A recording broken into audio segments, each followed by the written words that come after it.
Class 8 now we start chapter 11 force and pressure. आज हम force और प्रेशर के बारे में पढ़ेंगे। तो सबसे पहले व्हाट इज़ फोर्स? फोर्स क्या होता है?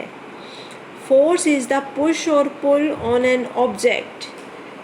If an object has to be moved it has to be pushed और पुल्ड। अगर किसी भी ऑब्जेक्ट को मूव होना है तो उसको या तो पुश होना पड़ेगा या पुल होना पड़ेगा। तो फोर्स को हम डिफाइन कर सकते हैं पुश और पुल एक्टिंग ऑन ए बॉडी। अगर किसी बॉडी को पुश किया जाए या पुल किया जाए दैट इज़ फोर्स। जैसे इस फर्स्ट आप डायग्राम में देख रहे हैं, फर्स्ट पिक्चर में कार को पुश किया जा रहा है, इसके अंदर बॉल को पुश किया जा रहा है, इसमें फुटबॉल को पुश किया जा रहा है।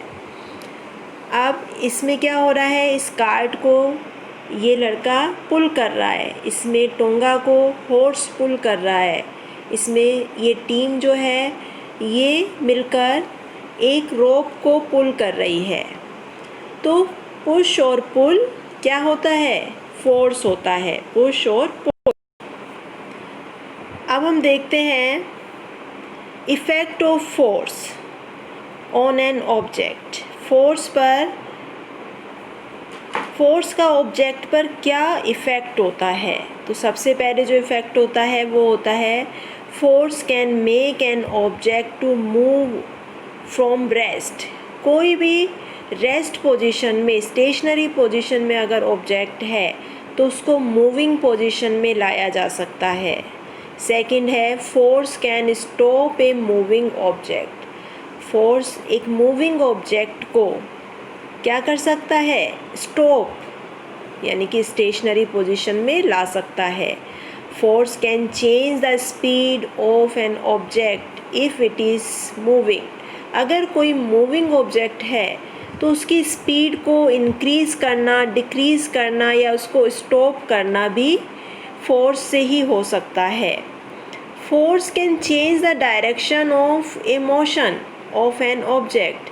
किसी भी मूविंग ऑब्जेक्ट की डायरेक्शन को भी चेंज कर सकता है force. Force can change the shape of an object. Force किसी भी ऑब्जेक्ट की शेप को चेंज कर सकता है।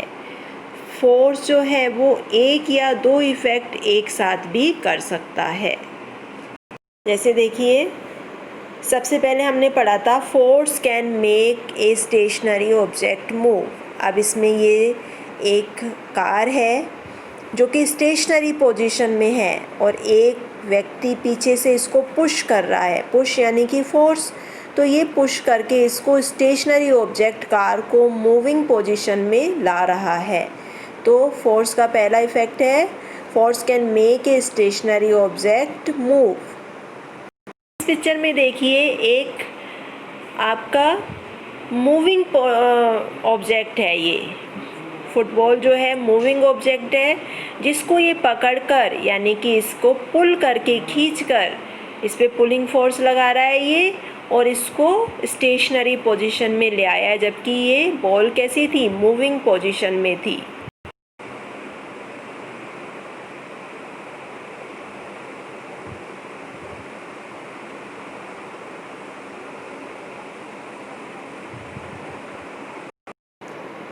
अब इसके अंदर एक चपाती का डो बनाया, एक बॉल बनाई आटे की, और उसको उसने बेलना यानी कि रोल करना शुरू किया, यानी कि इसके ऊपर फोर्स लग रहा है जिससे बॉल जो है वो राउंड शेप यानी कि चपाती की शेप ले लेगी। यानी कि force can change the shape और साइज ऑफ एन ऑब्जेक्ट। तो effect of forces on an object हो गए। Force can make an object to move और rest position. Force can stop a moving object. Force can change the speed of an object if it is in moving position. Force can change the direction of motion of an object. Force can change the shape of an object. Force may cause one or more of these effects together. अब हम देखते हैं type of forces. Force के कितने type होते हैं? There are two main type of forces. First होता है कॉन्टैक्ट फोर्स और सेकंड होता है नॉन कॉन्टैक्ट फोर्स। कॉन्टैक्ट यानी कि जिसमें दो पर्सन या दो बॉडी कॉन्टैक्ट में आती हैं, और नॉन कॉन्टैक्ट यानी कि फोर्स में ये आपस में कॉन्टैक्ट में नहीं आती हैं। तो कॉन्टैक्ट फोर्स क्या होता है? कॉन्टैक्ट फोर्स वो होता है forces that act only when there is physical contact between two interacting objects are known as contact force। जो दो ऑब्जेक्ट आपस में इंटरेक्ट कर रहे हैं, जिनके बीच में दो ऑब्जेक्ट के बीच में फोर्स लग रहा है, अगर वो आपस में फिजिकल कांटेक्ट में हो और वो फोर्स वर्क करे तो उसको हम कांटेक्ट फोर्स कहते हैं। इस कांटेक्ट फोर्स के टू टाइप्स होते हैं, मस्कुलर फोर्स और फोर्स ऑफ फ्रिक्शन। तो कांटेक्ट फोर्स को हम ऐसे भी समझ सकते हैं जैसे कि आपने अपना स्कूल बैग उठाया और आपको घर जाना है, तो आपने स्कूल बैग को उठा के अपने हाथ में लिया और फिर आप जाएंगे, यानी कि बैग को उठाने के लिए फोर्स लगाने के लिए आपको बैग को टच करना पड़ा। आपको एक बुक अपने पास में बैठे हुए किसी दूसरे स्टूडेंट को देनी है, तो आपको बुक को टच करना पड़ेगा, यानी कि उसको पुश करना पड़ेगा, उठाना पड़ेगा और फिर उसको नेक्स्ट स्टूडेंट को देना पड़ेगा। तो इसमें हमने कांटेक्ट किया है आपस में, बुक और हैंड में कांटेक्ट हुआ है, इंटरेक्ट हुआ है, इसलिए इसको कांटेक्ट फोर्स कहते हैं। And second type is non contact force, जिसके अंदर दोनों इंटरेक्शन करने वाली बॉडीज़ में आपस में कांटेक्ट नहीं होता है, उसको कहते हैं non contact force. When force is applied but the bodies are not in contact, the object is not in contact, is called non-contact force. Force exerted by one object on another without any contact with each other is called non-contact force. Non-contact force are of three types: magnetic force, electrostatic force and gravitational force. First we study about contact forces. Contact forces, जैसे मैंने आपको बताया, forces that act only when there is a physical contact between two interacting object are known as contact force. Contact force जो होते हैं वो two types के होते हैं, muscular and frictional forces. First है muscular force. Muscular force is the force exerted by the muscles of our body. We use muscular force for our various activities. जब हम अपनी बॉडी का यूज़ कर रहे हैं, अपनी मसल्स का यूज़ कर रहे हैं किसी भी वर्क को करने के लिए, तो उसको मस्कुलर फोर्स कहते हैं। जैसे कि इसमें देखिए पहले डायग्राम में, पहले पिक्चर में, ये जो बॉय है ये क्या कर रहा है, ये बाइसिकल को राइड कर रहा है, अपने मसल्स यानी कि अपने लेग्स को यूज़ करते हुए पैडल घुमा रहा है, इसमें मस्कुलर फोर्स यूज हो रहा है। इसके अंदर एक कार्ट को दो हॉर्स पुल कर रहे हैं, खींच रहे हैं, यानी कि हॉर्स की मस्कुलर फोर्स का यूज़ यहाँ हो रहा है। इसके अंदर एक बच्ची है और वो बैडमिंटन खेल रही, वो रेसिंग कर रही है, यानी कि अपने मसल्स का यूज़ कर रही है, और इसके जब ये दौड़ रही है तो फोर्स जो लग रहा है वो इसके फर्श और लेग्स के बीच में लग रहा है। अब ये कैमल कार्ट है, इसमें कार्ट को कैमल पुल कर रहा है, यानी कि यहाँ पे भी मस्कुलर फोर्स लग रहा है। तो मस्कुलर फोर्स क्या हुआ? When we use our muscles, when we use our body power, that is muscular force. जैसे animal like bulls, horses, camels, donkeys, elephant also use muscular force to perform various works. उसके बाद आता है आपका second type of contact force, that is friction force, force of friction. Force of friction is the force which opposes the motion of an object over a surface. ये हमने last year भी पढ़ा था।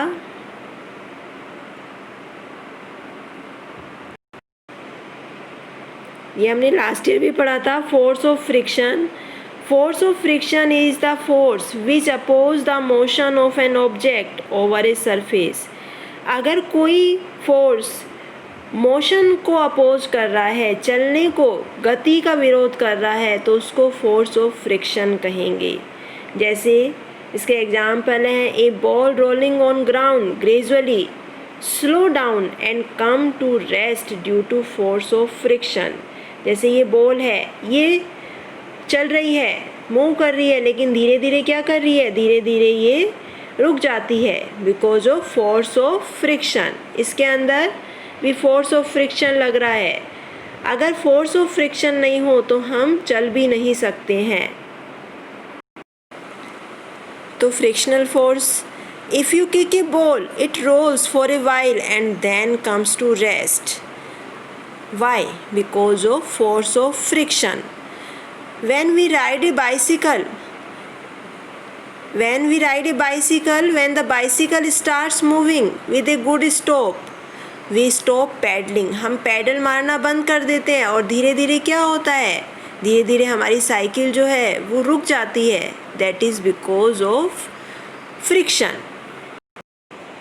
तो हमने देखा कॉन्टैक्ट फोर्स जो है वो दो तरह के हैं, मस्कुलर फोर्स और force of friction. Next we read about non magnetic force. ये नॉन मैग्नेटिक फोर्स हैं।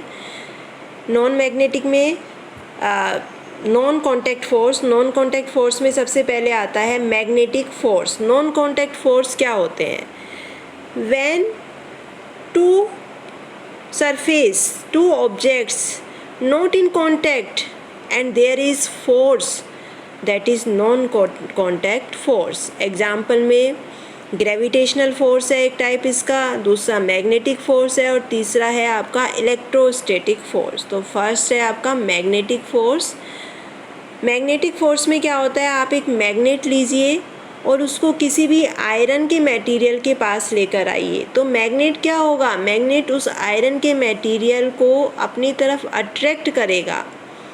But magnet and iron not in contact, दोनों चीज़ें कांटेक्ट में नहीं है, दोनों चीज़ें दूर दूर हैं, फिर भी एक दूसरे को अट्रैक्ट कर रही हैं। That is non contact force. इसको हम मैग्नेट से भी देख सकते हैं। मैग्नेट में 2 पोल्स होते हैं, north pole and south pole. जब हम इक्वल पोल्स को, सेम पोल्स को पास में लेकर आते हैं तो वो एक दूसरे को रिपल्स करते हैं, और जब हम आपस में अलग अलग पोल्स को, जैसे नॉर्थ के पास हम साउथ लेकर आए या साउथ के पास हम नॉर्थ लेके आए, यानी कि डिफरेंट पोल्स को जब हम पास में लेकर आते हैं तो वो एक दूसरे को अट्रैक्ट करते हैं। ये भी मैग्नेटिक फोर्स है, जबकि दोनों मैग्नेट्स एक दूसरे के साथ कांटेक्ट में नहीं है। तो force of attraction and force of repulsion by 2 magnets are called magnetic force, and force that is exerted by a magnet on a piece of iron or steel or nickel, that is also a magnetic force and it is also a non-contact force। अब आता है electrostatic force. Electrostatic force क्या होता है? Electrostatic force is the force exerted by a charged body on another charged or uncharged body। अगर कोई एक charge body है या फिर एक अनचार्ज बॉडी है, उसके ऊपर जो दूसरी बॉडी के द्वारा फोर्स लगता है, फोर्स एग्जर्ट होता है, उसको इलेक्ट्रोस्टैटिक फोर्स कहते हैं। इसका एक एग्जांपल आप खुद करके भी देख सकते हैं। जैसे आपकी बुक में एक्टिविटी नंबर 3 दी हुई है। आप क्या करेंगे, एक प्लास्टिक का पेन, एक रूलर या फिर एक कोम लेंगे प्लास्टिक की, कोई भी एक ऑब्जेक्ट प्लास्टिक का लेंगे, उसको रब करेंगे अपने हेयर पर, हेयर्स पे रब करेंगे, और हेयर्स ड्राई हेयर होने चाहिए, ऑयल वाले हेयर नहीं होने चाहिए। यू रब द पेंसिल और रूलर और any other plastic object on your rough hairs. अच्छी तरह से उनको रब करेंगे। रब करके जब रब हो जाए अच्छी तरह, तो रब्ड एंड को कुछ पेपर के टुकड़ों पे या फिर बिट्स ऑफ पेपर या प्लफ पर या रुई के टुकड़ों के पास उसको लाएंगे तो आप देखते हैं कि जो रब्ड एंड है, जो कि हमने हेयर से रब किया था, उस एंड की तरफ ये पीस ऑफ पेपर्स या कॉटन के पीसेज या थ्रेड के पीसेज अट्रैक्ट होते हैं। ये जो अट्रैक्शन दोनों में हो रहा है उसी को हम इलेक्ट्रोस्टैटिक फोर्स कहेंगे, क्योंकि जब हमने कोम्ब को या प्लास्टिक के रूल को अपने हेयर्स पर रब किया तो उसके अंदर एक फोर्स, एक चार्ज उत्पन्न हो गया। वो चार्ज जो है वो उन पेपर के पीसेस को अपनी तरफ अट्रैक्ट कर रहा है और दोनों में कोई कांटेक्ट नहीं है। तो इलेक्ट्रोस्टैटिक फोर्स जो है वो नॉन कांटेक्ट फोर्स है। जब एक चार्ज बॉडी दूसरी चार्ज बॉडी या अनचार्ज बॉडी को अपनी तरफ अट्रैक्ट करती है, दैट इज़ इलेक्ट्रोस्टैटिक फोर्स। इसके एक एग्जांपल हम वैसे भी देख सकते हैं। हम एक प्लास्टिक की स्ट्रॉ लें और उसको किसी पेपर से या किसी कॉटन के कपड़े से अच्छे से रगड़ें और रगड़ के उसको हम एक थ्रेड की सहायता से हम उसको हैंग कर दें और उसके पास जब हम दूसरी अनचार्ज्ड प्लास्टिक की स्ट्रॉ लेकर जाएंगे तो दोनों एक दूसरे को अट्रैक्ट करेंगी या फिर रिपल्स करेंगी।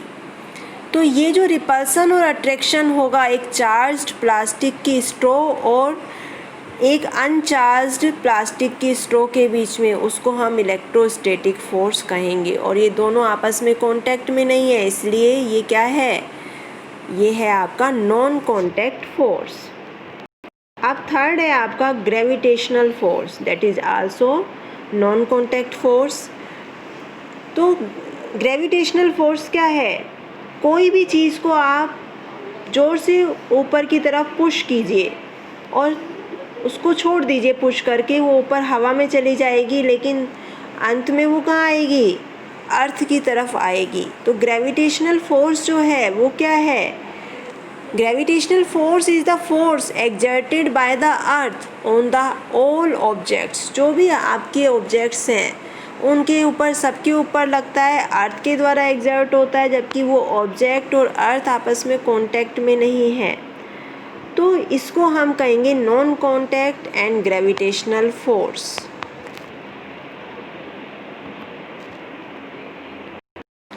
तो ग्रेविटेशनल फोर्स की हम एक और डेफिनेशन भी दे सकते हैं कि all the objects in the universe exert a force on one another due to their masses. अपनी मास के कारण एक दूसरे पर एक फोर्स लगाते हैं सारे ऑब्जेक्ट्स, उस फोर्स को ग्रेविटेशनल फोर्स कहते हैं। All the objects in the universe exert a force on one another due to their masses. This is called gravitational force. और ग्रेविटेशनल फोर्स अर्थ के द्वारा भी लगता है, उसको कहते हैं हम फोर्स ऑफ ग्रेविटी। अगर आप एक कॉइन या एक पेन को या फिर किसी बॉल को हवा में उछालते हैं तो वो वापस कहाँ आती है, downwards towards the earth, down towards the earth. And ये जो उसका वापस आना है अर्थ की तरफ, यही ग्रेविटी है, यही फोर्स ऑफ ग्रेविटी है जो कि एक्सर्ट हो रही है आपकी अर्थ के द्वारा। A ball thrown upward falls down. जो फ्रूट्स हैं पेड़ों पे से नीचे आते हैं, ये देखिए ये बॉल उछाली, ये नीचे आ गई, ये फ्रूट है, ये नीचे पत्तियां जो हैं वो नीचे आ रही हैं, ये क्या है, फोर्स ऑफ ग्रेविटी। ये जो वाटर है वो नीचे की तरफ फॉल हो रहा है, फोर्स ऑफ ग्रेविटी।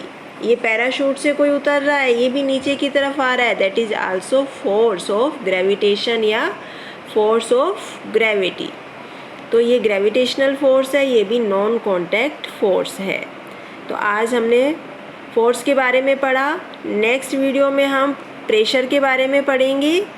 जब तक आप इस चैप्टर को पढ़ के अपनी बुक में से देखेंगे।